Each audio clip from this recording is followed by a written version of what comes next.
आवाज दो, आवाज दो। वित्त मंत्री, वित्त मंत्री, वित्त मंत्री, भारत सरकार, भारत सरकार, भारत सरकार। आज बैंकों में क्या है? आज बैंकों में क्या है?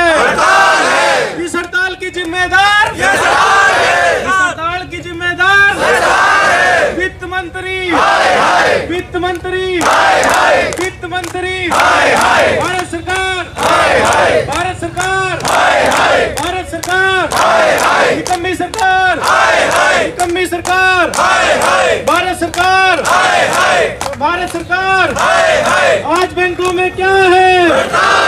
आज बैंकों में क्या है? ये तस्वीरें आप देख सकते हैं करनाल के सेक्टर 12 से, जहां पर बैंक कर्मचारी हड़ताल पर बैठे हैं। ये तमाम अलग अलग सरकारी बैंकों के कर्मचारी हैं जो हड़ताल पर गए हैं और लगातार हम आपको पहले भी बैंक कर्मचारियों की खबरें दिखाते रहे हैं कि निजीकरण को लेकर बैंक कर्मचारी हड़ताल पर हैं। और आप देख सकते हैं कि अपनी मांगों को लेकर सोमवार यानी कि आज के दिन और मंगलवार यानी कि कल के दिन तमाम बैंक कर्मचारी हड़ताल पर हैं। ये देशव्यापी हड़ताल है। शनिवार को बैंक बंद थे, रविवार को बैंक बंद रहे, साथ ही साथ अब सोमवार को बैंक बंद है और मंगलवार को भी बैंक बंद रहेंगे। यानी कि 4 दिन लगातार बैंक कर्मचारी जो हैं वो धरने पर हैं, यानी कि सोम और मंगलवार। लेकिन समस्या क्या है, समाधान क्या होगा, वो सरकार को समझना होगा। निजीकरण को लेकर बैंक कर्मचारी हड़ताल पर हैं और यहाँ पर आप देख सकते हैं तमाम कर्मचारी बैंक हड़ताल कर रहे हैं। तमाम बैंक कर्मचारियों से हम बात करेंगे और उनकी क्या मांगे हैं उस पर भी विचार करने का प्रयास करेंगे कि सरकार आगे क्या करती है। मैम, पहले भी आपने प्रोटेस्ट किया था, अब भी आप प्रोटेस्ट कर रहे हैं, क्या मुख्य मांगे हैं?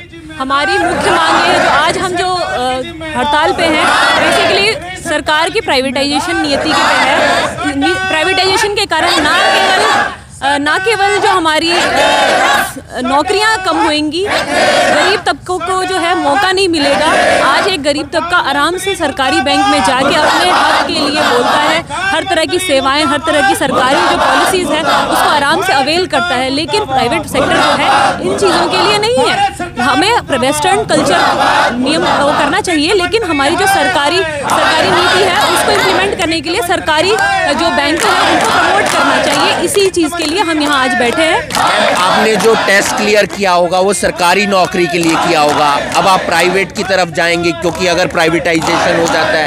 इस मुद्दे पे मैं ये कहना चाहूँगी, आज अगर एक इंसान एक कहते हैं ना कि एक रिक्शे वाले का भी बच्चा सपना देख सकता है कि वो सरकार को एक सरकारी सेवा में जाके हमारी जो जनता है उसकी सेवा कर सकता था। मैं खुद एक नेवी के बैकग्राउंड से हूँ, मेरे पिताजी, लेकिन मेरा भी सपना था कि मैं जनता की सेवा कर सकूँ, इसीलिए हमने ये पेपर लिखा था। 9 साल की सर्विस देने के बाद आपको कह दिया जाए कि आप प्राइवेट कर दो। 9 साल मायने रखता है किसी भी बच्चे के करियर के बारे में। वो प्राइवेट अगर उसको करना तो वो उस हिसाब से अपना करियर बनाता। लेकिन after 9 year what you have this age, 30 के बाद कहाँ बचता है कोई एज आपको प्राइवेट करना। ये तो पर्सनल परसेप्शन है, लेकिन जो हमारा सरकारी नीति का जो कार्य है वो भी इम्प्लीमेंट करना, सरकारी बैंकों को प्रमोट करना, ये हमारा मेन मुद्दा है। और रह गई बात, जो कमाना है वो तो बंदा कमा ही लेगा, लेकिन जो रिजर्वेशन है या नीचे के तबके या जो फाइनेंशियली साउंड है वही आगे बढ़ पाएंगे, गरीब बंदा आगे नहीं बढ़ पाएगा। तो इसीलिए हम कहते हैं कई तरह के मुद्दे हैं सरकारी बैंकों या प्राइवेटाइजेशन को अपोज करने का। तो निजीकरण का विरोध है तमाम बैंक कर्मचारियों का, और भी बैंक कर्मचारी हमारे साथ मौजूद हैं। मैम, क्या समझते हैं, अगर आपकी मांगों पर विचार नहीं किया गया तो फिर इसका आगे काफ़ी नुकसान हो सकता है सरकार को भी, आपको भी और जनता को भी? इस नुकसान की जिम्मेदार भी तो सरकार है ना। अगर वो पहली बार में ही मान जाए ठीक है, नहीं हम तो फिर कंटिन्यू करेंगे ही करेंगे। सरकार कहती है कि हम गरीबों के साथ है, वो तो गरीबों को खुद मार रहे हैं। जो भी प्राइवेट सेक्टर्स बैंक्स हैं वो सारे अपर क्लास को ढूंढते हैं और उन्हीं को ही सर्विस प्रोवाइड करते हैं। लेकिन जो गवर्नमेंट सेक्टर बैंक्स हैं वो ग्राउंड लेवल को भी सर्विस प्रोवाइड करती है, middle class, upper class, lower class सबको सर्विस प्रोवाइड करती है। बट अपर जो प्राइवेट सेक्टर है वो सिर्फ अपर को ही प्रोवाइड करता है। तो where we will go, ground level के लोग कहाँ जाएंगे, मिडिल क्लास कहाँ जाएगी, एम्प्लॉयज़ कहाँ जाएंगे, उनकी फैमिलीज़ कहाँ जाएंगे। तो मतलब पूरी कंट्रीज, हमारी कंट्री तो वैसे भी गरीबों का देश ही है, अपर क्लास तो बहुत कम है इसमें, तो सब लोग कहाँ जाएंगे। तो आगे भी हड़ताल जारी रह सकती है आने वाले दिनों में अगर विचार नहीं होता है सरकार? बिल्कुल जारी रहेगी, no doubt, it will continue. तो आप देख सकते हैं तमाम बैंक कर्मचारी यहाँ पर हड़ताल हैं। ये जो अलग अलग बैंक हैं, सरकारी बैंक हो, चाहे स्टेट बैंक ऑफ इंडिया हो या पंजाब नेशनल बैंक हो या और जो तमाम बैंक जिनकी सेवाएं आप लेते हैं, वो बैंक कर्मचारी हड़ताल पर हैं। लगातार आपको सेवा देते रहते हैं, लेकिन ऐसे में आज ये बैंक कर्मचारी हड़ताल पर हैं तो परेशानी का सबब होना ज़रूर है जनता के लिए भी। लेकिन ये भी यही कह रहे हैं कि हम जनता के लिए ही हड़ताल पर बैठे हैं। सेक्टर 12 के अंदर आज हड़ताल की जा रही है, कल भी हड़ताल रहेगी। हमारे साथ उमेश भाटिया जी मौजूद हैं। सर, क्या लगता है कि सरकार आपकी मांगों पर विचार करेगी? क्योंकि ये पहली हड़ताल नहीं है, इससे पहले भी कई बार हड़ताल आप लोगों की तरफ से की गई है। पहले भी सरकार झुकी थी और अब की बार भी झुकेगी। हम जनता की गाड़ी खून पसीने की कमाई को कारपोरेट घरानों के हाथ में नहीं जाने देंगे। सरकार का जो पक्ष रखना होता है अटॉर्नी जनरल, हम जनता कि हम भी ये देश नहीं बिकने देंगे। प्रधानमंत्री पीएम मोदी हाय हाय, मोदी हाय हाय, वित्त मंत्री हाय हाय, वित्त मंत्री हाय हाय, भारत सरकार हाय हाय, भारत सरकार हाय हाय, हमारी एकता, हमारी एकता।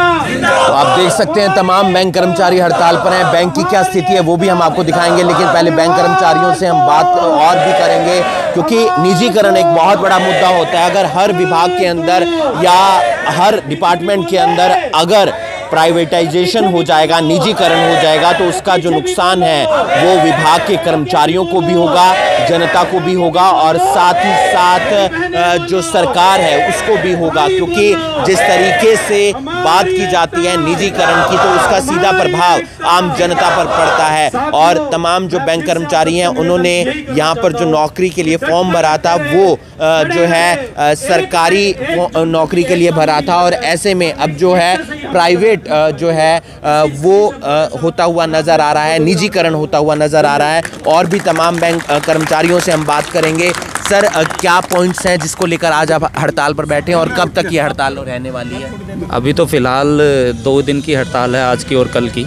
वैसे मुख्य बिंदु तो इस हड़ताल के निजीकरण ही है जो सरकार करने जा रही है, लेकिन इसके अलावा हम और भी जो बिंदु हैं वो आम जनता है। अब हम उनके हक के लिए भी ये हड़ताल कर रहे हैं। क्योंकि आम जनता क्या है, आपने देखा होगा PSUs हैं, जितने भी हमारे PSU बैंक है, प्राइवेट अपने पब्लिक सेक्टर बैंक्स हैं, जो आम जनता है जनधन के खाते खोले, जीरो बैलेंस वाले किसने खोले? हमने खोले। आपकी जितनी भी अब रिसेंटली PM स्वनिधि चल रही है, PKCC पशु KCC है जो, और PM स्वनिधि स्टेट वेंडर्स की जो योजना है वो भी हम ही प्रोवाइड कर रहे हैं। आप किसी प्राइवेट सेक्टर में बैंक आपने जो टेस्ट दिया होगा वो तो सरकारी नौकरी के लिए दिया होगा। हाँ, ये भी सबसे बड़ा मुद्दा है कि हमने जो टेस्ट, एक नहीं हमने 2 टेस्ट दिए और सिर्फ तीसरा इंटरव्यू भी दिया, दिन रात तैयारी करके। तो हम प्राइवेट होने के लिए नहीं है। अनिश्चित काल हड़ताल भी जा सकती है, लंबे समय के लिए भी आगे जा सकती है। बिल्कुल जा सकती है। इससे पहले मैं ये कहना चाहूँगा, एक बेसिक चीज़ है कि 1969 में नेशनलाइजेशन हुआ था, उससे पहले सारे बैंक प्राइवेट थे। उससे पहले कोई भी आम आदमी बैंक में नहीं जा सकता था, सिर्फ अमीर आदमी जा सकता था। नेशनलाइजेशन किसके लिए हुआ था? कि एक आम आदमी, गरीब आदमी बैंक में जा सके। अब ये दोबारा से प्राइवेटाइजेशन कर रहे हैं, तो क्या इसका मतलब भारत का हर एक आदमी, एक आम आदमी अमीर हो गया है? क्या सभी आदमी जो गरीब आदमी अमीर हो गए हैं इसलिए प्राइवेटाइजेशन कर रहे हैं हम? तो नेशनलाइजेशन जो कंसेप्ट था उसी को फेल कर रहे हैं ये। बिल्कुल। क्या लगता है जी, जो इंदिरा जी ने 1969 में नेशनलाइजेशन किया था, किस लिए किया था? ताकि एक गरीब परिवार को उनका हक मिल सके, उनके लिए बैंकिंग सुविधाएं, फाइनेंशियल इंक्लूजन किया था उन्होंने, ताकि गरीब परिवार को, एक गरीब तबके को भी बैंक से जोड़ सकें, इसलिए किया था ना। और आज ये आके बोल रहे हैं हम निजीकरण कर देंगे, तो इसका मतलब तो गरीब परिवार, इसका सबसे ज़्यादा इफेक्ट कहाँ पे पड़ेगा? एक गरीब परिवार को पड़ेगा। फर्क किसको पड़ेगा जो बिल्कुल गरीब तक। अब मैं रूरल ब्रांच में काम करता हूँ, वहाँ पे मेरे पास ऐसे कस्टमर आते हैं जो सिर्फ बेचारे पेंशन लेने आते हैं। अब वो मेरे को प्रॉफिट नहीं दे रहे मेरी ब्रांच को। ऐसा नहीं है कि मेरी ब्रांच वहाँ से कुछ प्रॉफिट कमा रही है, नहीं कमा पा रही है। अब वो पासबुक प्रिंटिंग कराने आते हैं, वो उनको ये लगता है कि कहीं से पैसे आ जाएं, कहीं से पैसे आ जाएं। अब क्या प्राइवेट बैंक वाले ये चीज़ कर पाएंगे? नहीं कर पाएंगे। अभी रिसेंटली श्री निर्मला सीतारमण ने यह भी कहा कि बिजनेस करना हमारा काम नहीं है। क्या पब्लिक सेक्टर बैंक्स ने पिछले 51 साल में सिर्फ बिजनेस ही किया है? अगर सिर्फ बिजनेस करते तो इस देश का आम आदमी, गरीब जनता भटक रही होती कहीं। तो आप देख सकते हैं कि आम जनता के लिए हड़ताल कर रहे हैं, और आप क्या कहना चाहेंगे, आपका क्या विचार है इस हड़ताल को लेकर? ये हड़ताल नहीं, हमारी मजबूरी है। इस हड़ताल की वजह सरकार है। कारण क्या है, इन्होंने धीरे धीरे एक करके सभी सरकारी रत्नों को ख़त्म करने की ठान ली है, निजी हाथों में सौंपने की तैयारी है। वैसे तो वेलफेयर की बात करती है सरकार, लेकिन कितना वेलफेयर इसमें है, इस कदम में है, ये इन्हीं की नीतियों से पता लग जाता है।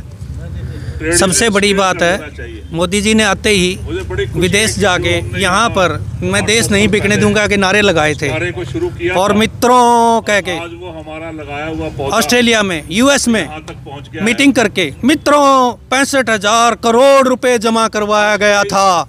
मित्रों, वो जनधन के खाते किसने खोले थे? हमने खोले थे। बैंकों के करनाल के दिन रात वो नोटबंदी जिसपे काला धन लाने की एक बात थी, हमारी महिला साथी, उसमें हमारे साथी शहीद हुए हैं। आज तक हमें उस डिमोनेटाइजेशन के ओवर टाइम का एक चुन्नी नहीं मिली अभी तक। साथियों, हमने संघर्ष किया रात के 10-10, 12-12, 1-1 बजे तक। हमारे साथी एक्सीडेंट्स में मारे गए, शहीद हुए उसमें काम करते करते। आम पब्लिक को हमने संभाला, लेकिन मित्रों निकला क्या? मैं 5 मिनट बाद उसके बाद भी जिस योजना की, जिसका ढोल ये वहाँ जाके पीटते हैं विदेशों तक में, मीडिया में शाबाशी देते हैं, हमारे बैंकों ने बड़ा अच्छा काम किया, हमारे बैंकों ने बड़ा अच्छा काम किया। अच्छे काम का इनाम मिलता है, अच्छे काम का मेडल मिलता है कि आपको अनिश्चितता की तलवार लटका के छोड़ दिया गया, आपको सड़क पे भटकने के लिए छोड़ दिया गया, आपको निजी हाथों में बेचकर आपके पैसे कमाकर फिर 4 माला अडानी वडानी तैयार करके भागने के लिए छोड़ दिया गया। ये निजीकरण है, ये जनता के गाढ़ा पैसा जो लाखों करोड़ हमारे सरकारी बैंकों में छोटी छोटी बचत है, रिटायर्ड आदमियों की बचत है, हमारे एक महिलाओं की जिन्होंने घर घर में छुपा कर पैसे रखती हैं थोड़े थोड़े, वो अपने भविष्य के लिए कोई भी मेडिकल उसके असिस्टेंट। गुस्सा देख सकते हैं सरकार के खिलाफ है। उमेश जी से एक आखिरी सवाल मैं करना चाहूँगा। उमेश जी, तनख्वाह नहीं मिलेगी शायद, ऐसा भी कुछ रहता है जब आप लोग हड़ताल? जब हम लोग हड़ताल पर होते हैं तो एक नियम है, नो वर्क नो पे। तो आज हम अपनी तनख्वाह कटवा कर ही बैठे हैं, फ्री में नहीं बैठे कि हमें इसकी तनख्वाह मिल जाएगी बाद में, बिल्कुल नहीं मिलेगी। और हम जनता के लिए अपनी तनख्वाह कटवा कर बैठे हैं। सरकार तक एक संदेश पहुंचाना चाहते हैं मीडिया के माध्यम से? सरकार को हम ये संदेश देना चाहते हैं कि ये निजीकरण को बंद करें, ये निजीकरण को बंद करें, और जो जमा पूंजी है आम जनता की, इसको सुरक्षित हाथों में ही रहने दें। तो हमारे साथ और भी जो है मौजूद हैं। किस तरीके से देखते हैं सर ये बैंक हड़ताल जो कर्मचारी आज कर रहे हैं, इसका प्रभाव सरकार पर कितना पड़ेगा? देखिए, कोई भी हड़ताल जब होती है तो देश की जनता ज़रूर प्रभावित होती है, क्योंकि बैंकों में हड़ताल है तो लोग अपने ट्रांजैक्शन नहीं कर सकते, ये आम इल्ज़ाम लगाया जाता है। लेकिन हमारे बहुत से अल्टरनेटिव डिलीवरी चैनल्स हैं, उनसे लोग अपने ट्रांजैक्शन कर सकते हैं, तो ये एक मिथ है। दूसरी चीज़, जब हम सरकारी कर्मचारियों की कोई हड़ताल होती है तो उनको अपना पूरा वेतन और भत्ते मिलते हैं। बैंक कर्मचारी अधिकारी अपने वेतन की कटौती करवा के हड़ताल पे करते हैं, और हम हड़ताल मजबूरी से करते हैं। कारण ये है कि आज भारत सरकार ये कहती है कि we have no business to be in the business. 1969 में जब राष्ट्रीयकरण हुआ तो क्या हमारे देश के जो प्रयोजन था, उसके इंदिरा गांधी ने जब इसको किया था, तो क्या वो प्रयोजन पूरा हो गया है? आपको जान के हैरानी होगी कि हम गरीबी इंडेक्स में 102 नंबर पे हैं 117 गरीब कंट्रियों में, जिनमें से इवन पाकिस्तान भी हमारे से 88 नंबर पे है, हमसे बेटर पोजीशन में है। तो ये जो पॉवर्टी एलिवेशन प्रोग्राम्स हैं, जो रोजगार उन्मूलक जो बैंकों का योगदान है, जो हमने करोड़ों अरबों खाते खोले हैं बैंकों में, वो लोग क्या प्राइवेट सेक्टर के बैंकों में जाके उनको वो सर्विसेज मिलेगी? क्या ज़ीरो बैलेंस सैलरी ग्रुप वाले लोग क्या वो उन बैंकों में जा पाएंगे? क्या आप उन बैंकों के चार्जेस दे सकते हैं? मेरा ये मानना है कि जो हमने एसएमई सेक्टर को कर्जा दिया है, जो हमने स्मॉल कुटीर उद्योगों को कर्ज दिया है, वो ही नहीं दे सकते हैं। आज देश की अर्थव्यवस्था को, देश की जो संविधान को बदलने की इस ढांचे में कोशिश हो रही है।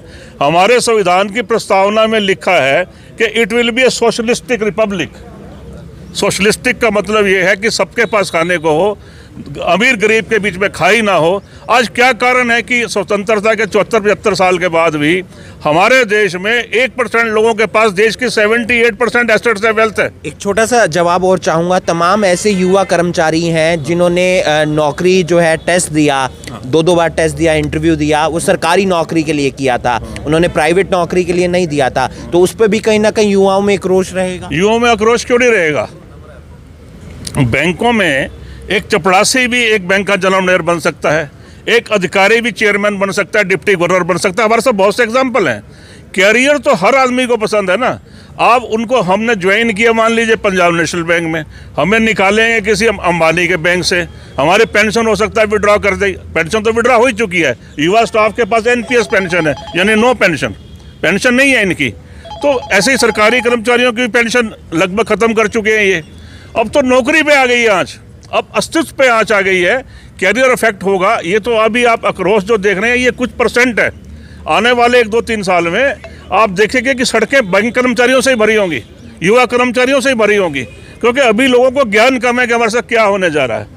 ज़रूर इफेक्ट करेगी। तो आप देख सकते हैं तमाम बैंक कर्मचारी हड़ताल पर हैं। जहां बैंक है वो तस्वीर हम आपको एक बार दिखाना चाहेंगे। फिलहाल ये बैंक बंद है, यहाँ पर लगातार भीड़ रहती थी और जिस तरीके से ये बैंक बंद है, यानी कि यहाँ पर फिलहाल कोई काम होता हुआ नज़र नहीं आ रहा है। पहले इस बैंक के अंदर लंबी लंबी कतारें रहती थी ट्रांजैक्शन करवाने के लिए, लेकिन अब आप देख सकते हैं कि बैंक बिल्कुल खाली है। यानी कि यहाँ पर जो कर्मचारी बैठते थे वो ना कर्मचारी बैठे हैं, वो हड़ताल पर हैं और जिस तरीके से ट्रांजैक्शन करवाने के लिए तमाम लोग यहाँ पर पहुँचते थे वो फिलहाल यहाँ पर नहीं है, क्योंकि आज भी बैंक हड़ताल है और कल भी बैंक हड़ताल रहेगी। यानी कि लगातार 4 दिन जो बैंक हैं वो बंद रहे हैं, यानी कि शनिवार, रविवार, सोमवार और आने वाला मंगलवार। इस वीडियो को आप ज़्यादा से ज़्यादा शेयर कीजिए।